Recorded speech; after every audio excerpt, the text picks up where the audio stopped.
What if you bought a new car and the owner's manual told you you could not install any communications or radio equipment whatsoever? I might return the car myself. This is another Reddit article, and I love these Reddit articles. They're so fun because they're like what the QRZ forums should be, in my opinion. So this guy posted, and this is from RFNCC, Ron, N7ZM. There we go, right there. Okay.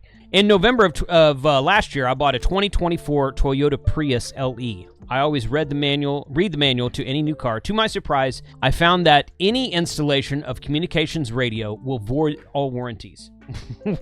What? I can't believe that Japan, with its big amount of amateur radio operators, would design a car that voids all installations. What a major letdown. I've always operated mobile ever since my general license in 1980. I'm now stuck unless I trade it in and take my losses. Well, I would return the car. I mean, surely they have some sort of grace period. I don't know. If you're thinking about buying a hybrid and want to operate radio, you better read its manual first. I also purchased Toyota's long-term warranty, so that's another $4,000. I could lose that in a trade if I so choose. Toyota's not my favorite car anymore. A loss for them, Ron, N7ZM. I'm sorry that happened to you, Ron. I don't personally understand why anyone would want a Prius, but that's me. Not trying to say anything bad about a Prius. I don't mind electric cars. I just don't understand the Prius. I think that'd probably be like the last car I would ever want as far as the EVs go. But that's my personal opinion. Okay. And the first comment is one of the best ones. Installation quote. So your workaround is just to not install, which I read as a placement on a permanent basis, as opposed to bringing it with you somewhat easily removable. Given that I've seen more than a few really bad installs in modern vehicles with the BMS, I think that a removable installation is a good approach. Plenty of good info on these types of installs. So basically a man pack in the seat, something like that. Here's a guy with a picture of a mobile radio in his vehicle installation. I don't know where that is. But yeah, that is kind of lame that a vehicle manufacturer would prevent you or prohibit you from installing basically what you wanted into your own vehicle. I understand the warranty thing, but if you had it professionally installed, maybe there should be a caveat in there having it professionally installed. I don't know. That might be a thing. I read an article a couple of years ago, I think it was, about how AM radio did not work in a Tesla. And people were upset that AM radio was not working in a Tesla. And I'm like, well, of course it doesn't. The Tesla's probably an RFI amplifier. It's because of all the RFI. An electric car produces a lot of RFI. You can find videos on YouTube about how to install an HF radio and what extra steps you have to take. Because a normal vehicle has a lot of RFI and a lot of engine noise and a lot of this crap that produces noise inside of your HF radio. But Teslas don't even have AM radios because you can't hear it. And there was some people upset about that. And I had two thoughts on that. Number one, who still listens to terrestrial AM radio? It doesn't seem like something a Tesla owner would be interested in listening to. Satellite radio, sure. Terrestrial AM radio, I mean, does anyone listen to that? I don't know. Two, yeah, that just proves that Tesla needs to upgrade their game on reducing RFI. Okay, so Teslas are RFI noisy. Again, most EV vehicles are probably RFI noisy. I have seen several YouTube videos about people installing HF radios in their EVs, and they had to take a few extra steps because of all the RFI and the noise and the electrical components and perhaps poor grounding on some battery installations. I don't know. The best part about this story is that there was a follow-up. There was a follow-up to that article that was posted like a month later, and this is pretty cool. But first, let me tell you that LDG Electronics is sponsoring this video. If you are planning to attend Hamcation 2024, I will be there. Come by the Gigaparts booth and take advantage of LDG's 20% off sale during Hamcation 2024 in Orlando, Florida. I'll be walking around, recording video, talking to people. If you see me, come by and say hello, but be sure to check out LDG Electronics 20% off sale, and thank Gigaparts and thank LDG, who will be at the Gigaparts booth, for supporting this channel. This was posted 16 hours ago at the time of this recording. Saw the Prius banning ham radio post. Here's Mazda telling you where you can place your antennas, LOL.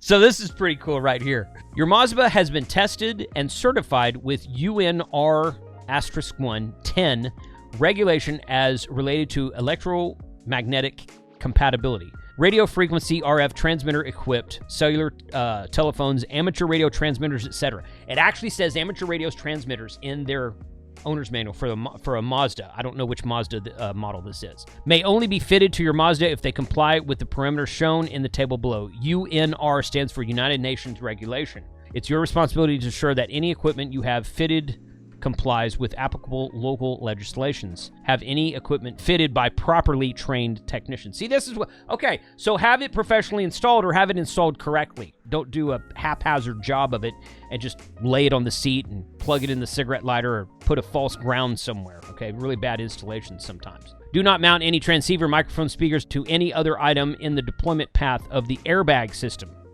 Good advice. Good advice.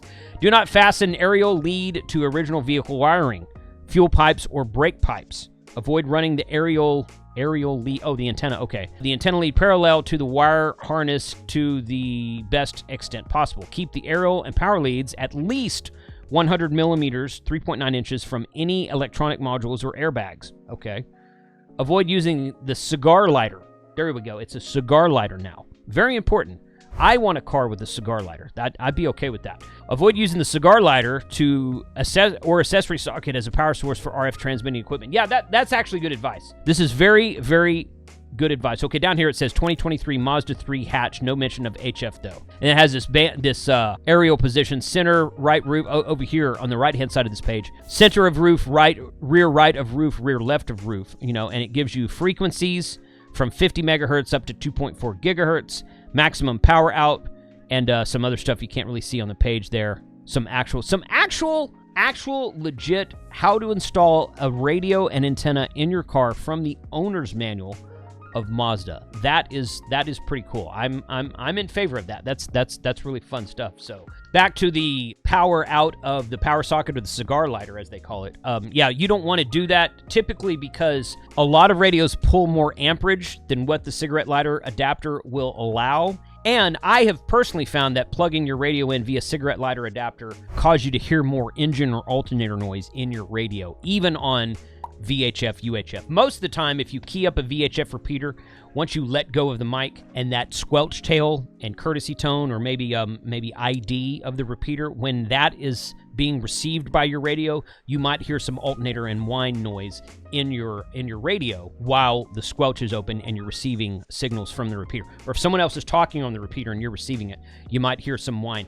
And if you have your radio plugged in via cigarette lighter adapter, that might be why. Those are not grounded very well usually. It doesn't have a direct path to the battery and a direct path to ground, so it's not as good as wiring up the radio with the direct positive lead directly to the battery and the shortest ground lead to a good ground on the frame of the car as the shortest lead as possible. So that is the thing. So if you have whine in your radio when it's plugged in a cigarette lighter, that could be why. So who here has an EV, and what extra steps have you put a radio in it? Have you put a radio in your electric vehicle? And if so, what extra steps did you take to do that? I would like to know how you accomplished it. And I'd like to see, hey, record a short video and email it to me.